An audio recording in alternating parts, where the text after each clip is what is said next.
Is embracing feminine traits the only way of becoming more fashionable as a man? Well, as a man who is wearing 2 women's shirts right now, I can say with confidence, no. I understand why you think that. Right now, we are kind of going through this revolution in menswear where we're adopting codes of women's wear that usually just were for women, and we're kind of finding our own grammar, our own way of using those codes that's different. And I mean, there are lots of men, like literally I'm doing right now, who just are throwing on women's clothes and being like, it's dope, I like it. But there's a ton of just excellent clothing right now that is super stylish and is definitely more traditionally masculine stuff that looks great. If you want a great resource for dressing that way, Dye Workwear on Twitter is one of the he's like one of my favorite menswear writers of all time. He does these long threads about all kinds of different stuff that's very fashion forward stuff that is menswear, and it is definitely not adopting many of the codes of women's wear. Strong recommendation to go look him up on Twitter so you can get more insights about that. It's really, really great. What are your thoughts on the so-called opium aesthetic? One time someone said that I was like trying out for opium with this fit pick, and I want to actually figure out what opium actually is. Opium is dried latex obtained from the seed capsules of the opium poppy. Opium aesthetic. I see a guy in Calvin Klein jeans that's sitting and rolling a blunt. I see a guy with a lot of doodads on his pants smoking a cigarette. I see a guy laying on the floor with a hoodie on. Okay, so it's just moody clothes for young men, right? Mostly black, a lot of emphasis on leather, wearing sunglasses at night, wearing things like Chrome Hearts and Rick and like Boris Bidyan Sabiri type stuff, right? So this is exactly like what was happening when I was a kid and emo was like blowing up for the first time. This is just a really like extreme aesthetic that is, you know, meant for like young people to just be like, wow, this is my first like really intense aesthetic experience. This is fine. Like there's nothing wrong with this. That's not a big deal. I mean, if I was like a 20-year-old right now, I would probably be really deep into this stuff. So I assume that whoever asked this question is either wanting me to shit on it really hard or wanting me to co-sign it super, super hard. And this just kind of happens, is that like every few years, maybe once a decade, there's a really extreme aesthetic that comes along that sticks really, really hard. And that seems to be what it is right now. And it's cool. I think this stuff is great because it sort of gives people a baseline to learn about how aesthetics are built. And those people that are part of this and that are like 16 right now will go on to be like, yeah, that was sort of the start of me looking at things a different ways because I sort of got educated via osmosis through this look that I was really into. Why do you think the fashion world was more accepting of finished garments from new designers in the past?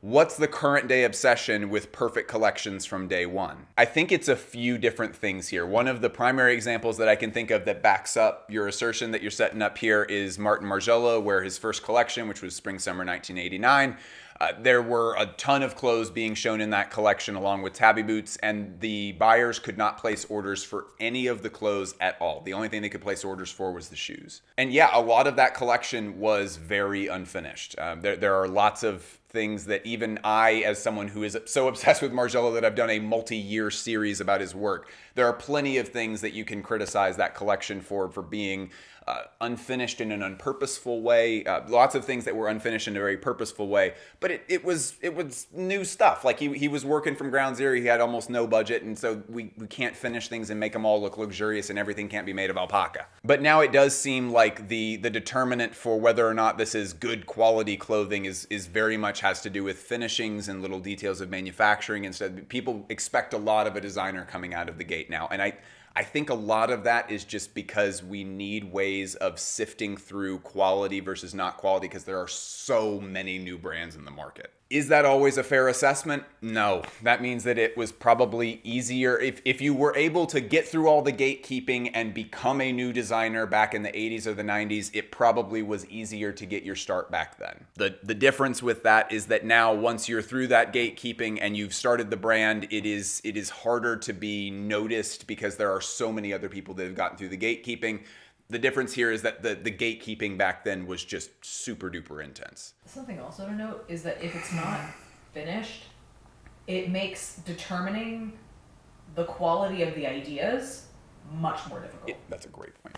Having an idea is different than being able to execute that idea. We could have a insane idea where it's like, oh my gosh, we're gonna make like jackets that double as hot air balloons. We could have all of these really insane ideas, but the thing is that you have to execute it, and you have to execute it in a way where conceivably someone would want to buy it. And it doesn't, I mean, it's an art project otherwise. And that's fine. If you want to make an art project, please. I love art. Go make an art project. But part of determining whether or not this works as a fashion design idea is whether or not it's finished. And Martin Margiela is this shining, wonderful example because he had clothes that weren't finished and it did make sense with the overall concept. Now I would say that same concept of like, oh, the clothes are unfinished and it's more of like a thrifted, recontextualized thrift store idea. That idea has now been done so much that idea kind of doesn't work in 2023. For that matter, try to find someone who is a creative person, fashion designer or not, that hasn't gone to a thrift store, modified something and been like, doesn't this look cool? Everybody does that. And so that idea of like, oh, this is like kind of recontextualized secondhand clothes and stuff, and they're unfinished, but they're unfinished on purpose. That idea it's been done a lot. And I mean, that's sort of the way that art moves in all different mediums, is that it's like we can't keep rehashing the same idea. We need different ideas. And right now the big thing is the combination of thrifting is very common, unfinished clothes, like that kind of stuff is very easy to find on Instagram. And then also there is so many new designers that we need a way to kind of sift through these ideas and determine what the quality is. And unfortunately, a lot of that comes down to the finishings on the clothes. So yeah, I feel like I am often criticized for giving non-answers to things. That is as complete an answer as I can give you for that one. Do I have to know how to illustrate to be a good designer?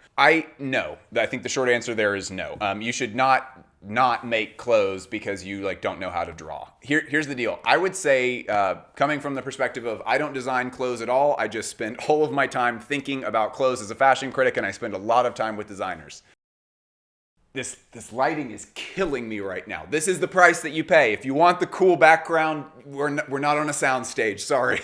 we're lighting this with a window. And to everyone who's like, just buy some lights. If you could see what was behind this camera right now, you would understand why we have not bought lights yet. Here's the deal. You don't need to necessarily be able to draw to be a designer, but you need to be able to communicate your ideas of what you want to someone else in a way that goes past mood boarding.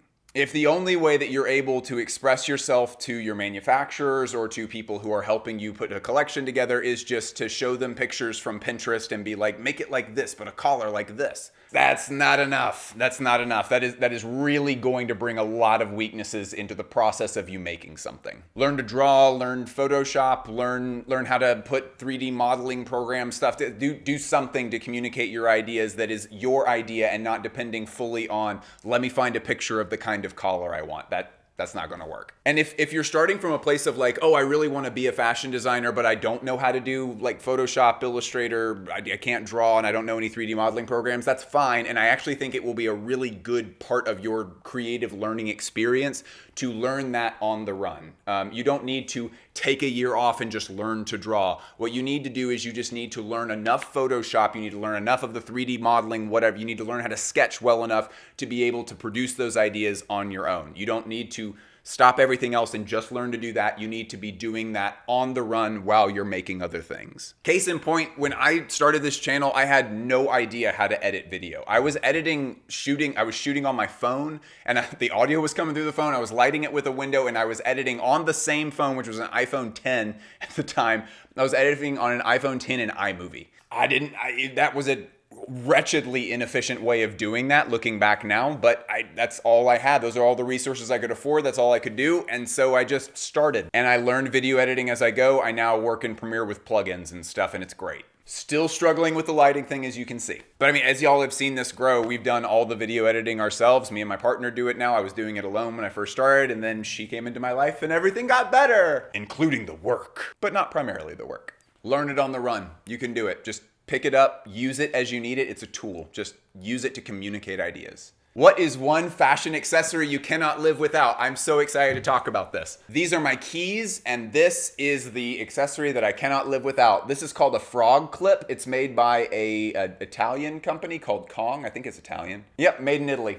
So this is meant for climbing, and you open it by doing that. And then if it gets pressed onto something, it naturally closes and then it won't let it go. And it's for quick release. So like if something is hanging there, you're able to just in one motion pull it down and it can come off, instead of a regular carabiner where you have to like push it in, twist it to the side, and then like move it off like that. But yeah, this thing is so much fun. I wear it on the side of my belt. So I'll just like unclip it like that and then just sort of pop, and then it just hangs there. Fun stuff. I love that thing. I think Off-White or Aleeks or somebody did some collaboration with them and it cost hundreds of dollars. You can get a frog clip from Kong directly for like 25 or 30 bucks. I bought mine years ago and I've literally used it so much that just rubbing against fabric, it has rubbed part of the metallic finish off. That's just from sliding up against my pants. I'll also say this is my Margiela wallet that is, I think I got this like 2 or 3 years ago. I needed a wallet really badly, and it's one of the only fashion things that I've bought at retail brand new. But I really liked this in particular because it's super minimal and stuff, but also it's totally white leather, and that is going to allow it to age in the way that Martin liked things to age, which is that it's getting yellow, and places where I like clearly clip my credit card when I'm putting it back in, that's like started to wipe off the finish of the leather there. It's getting really properly torn up, which I really like. And yeah, I don't know. Probably a stupid purchase, all things considered, because the equivalent thing can be gotten for like $10. I wanted to get something that I would get to watch age, and Margiela seemed like a good fit for that.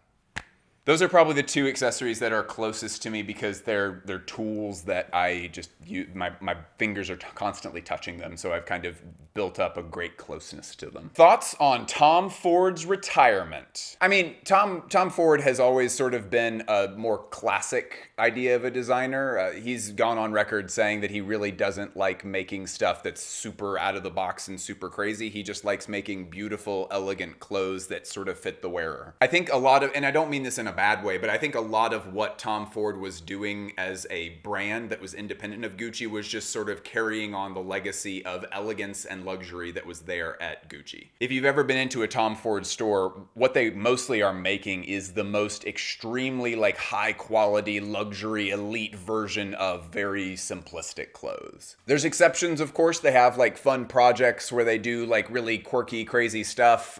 Tom really has a thing for animal print underwear. There's definitely some like wackier stuff that's on the more extreme end of the spectrum, but if you're looking for something like the singular vision of Rick Owens or even someone like a Gianni Versace, that's not really what Tom Ford exists to do. And so Tom Ford retiring, for the perspective that I take on fashion, which is more about like storytelling and world building and stuff, Tom Ford didn't really engage in that very much. And so for me, Tom Ford retiring is like, okay, cool, that is a news article thing, and I can kind of move forward from it. He does good stuff, though. I used to work down the street from a Tom Ford, and I would go in there all the time and look around at stuff. It's really high quality stuff. It's crazy. I actually had a weird situation in a Tom Ford store where I was walking in, and I worked in a luxury store at the time, so like I was pretty comfortable going into luxury stores just to poke around, but I still had a little bit of that like nervousness, and I had not been in a store that was as nice as a Tom Ford before, and so I was kind of like,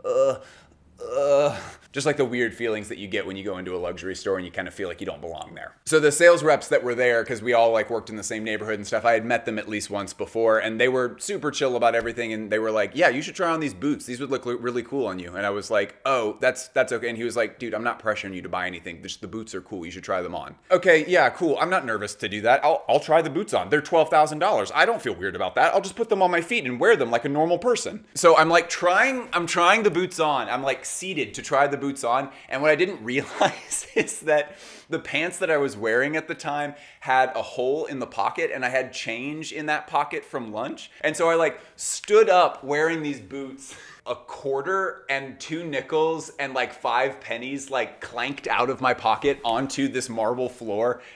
And I was like, oh, sorry. And I like went to go pick it up and stuff. And the sales assistant was just like, kind of pretending like he didn't notice, but I almost wish that he did acknowledge that it was just a weird situation so that I would have felt less weight. It was a mess. I'm like having flashbacks and like I'm like getting really nervous just like talking about this. That was such a terrible experience. Well, okay, so this is a very different kind of question.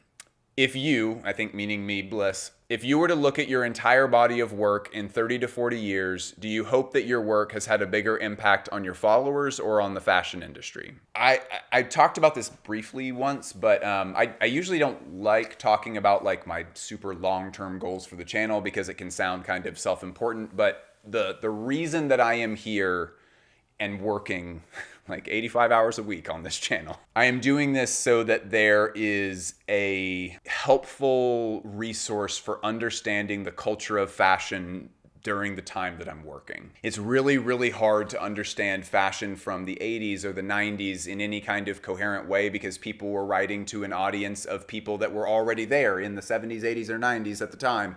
What I'm trying to do is create the most evergreen content that could be used in classes, hopefully, in 30 to 40 years and would still be useful and helpful for understanding, like, what was it like during the height of Rick Owens' career? What was it actually like during that period when Balenciaga was really commanding culture? What was it like when this person was...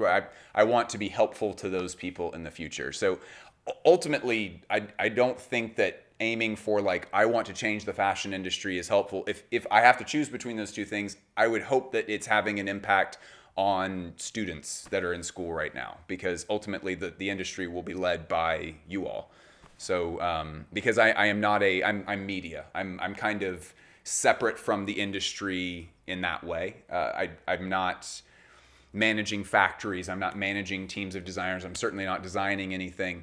And so my hope would be that if there was any influence, any positivity that I was able to spread to something, it wouldn't be to the wider systems at large. It would be to the people that occupy them. So yeah, hopefully I'm doing that.